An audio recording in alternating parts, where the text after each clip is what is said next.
When political strategists talk about which voting groups can make the difference between winning and losing an election, they often overlook one important group, Asian Americans. That could change in 2020. Asian Americans are the fastest growing population group in the country, with the number of eligible voters increasing by about 150,000 each year. They have large blocks of voters in several key swing states, including Nevada, Wisconsin, Arizona, and Michigan. Christine Chen is the executive director of the nonprofit Asian and Pacific Islander American Vote, which is based right here in Washington, D.C., and they work to get more Asian Americans to exercise their political power and vote. Christine, it's nice to have you. Thank you very much. I guess we should start by saying that this is not a homogeneous group. It's not like Asian Americans. They all believe the same thing and they all vote the same exact way.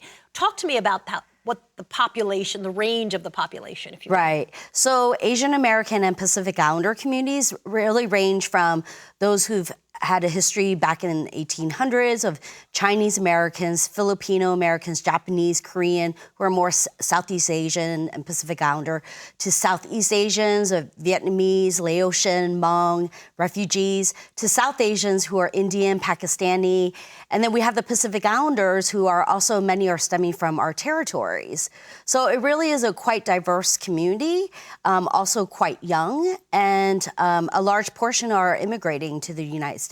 What's the size of the vote? Suddenly, conversations about the impact of the Asian American community, as diverse as it is, are really happening. And that wasn't the case, I'd say, even 10 years ago. Why is that?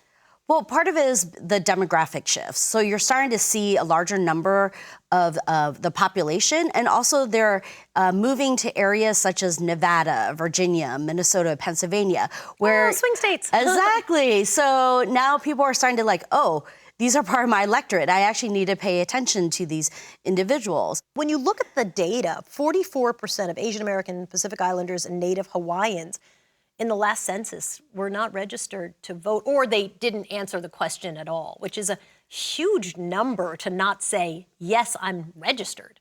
Right. Well, part of it is, with the census and its complexities, it's really also about whether or not they feel comfortable providing that type of data, which we're also heading into that with 2020. But also I would say that, once again, over a decade ago, there wasn't vibrant resources being put into paying attention to our community, even asking our community to actually go vote. One story is that when we ask individuals, why did you decide to register to vote? They say, it's because you're one of the first people to ask me. This might be a stupid question. What are the issues that Asian Americans care about? If you're a Democrat or a Republican who's running for office, what should you be talking about? Is it the standard, listen, everybody has the same issues they care about? Right. A lot of it is the same issues in terms of jobs and economy, healthcare, education, but in terms of how you talk to the community about it and whether or not you're developing those relationships. So for Asian American Pacific Islander voters, they don't necessarily always like to label themselves as Democrats or Republicans, progressive or conservative.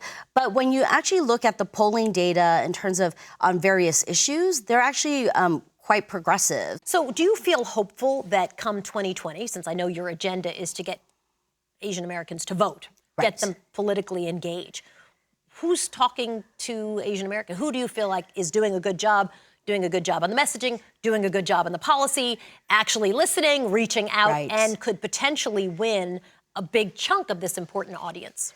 So I've actually been doing this work since 1996. And so I would say this cycle, I'm actually a lot more hopeful just because early on we saw Senator Booker, who led the way in terms of hiring Asian American Pacific Islander staffers at the top levels, to also making sure that they had an outreach person, which now we're also seeing that happen with Biden and Warren and Buttigieg. So a number of them are doing that. Early on, they met with Asian American Pacific Islander Democrats in Nevada and in Iowa. So a lot of people don't even think that there are Asian American voters in Iowa, but because of the caucus system, every vote really does count in Iowa. And once you get the staffers in there, they actually, I think, can help give a different perspective to the candidates about, you might not believe that in the state there are Asian Americans, but they exist and we're here. And Right. we are interested in talking to someone and connecting with someone who's interested in talking to us. And once again, it's about developing those relationships with them and listening to them, and not necessarily just going in there right before the general election. Which lots of people do, show up 2 days before. Vote for Exactly. me. Doesn't always Exactly. work. Christine Chen, nice to have you. Thanks so much. Thank you so much. You bet.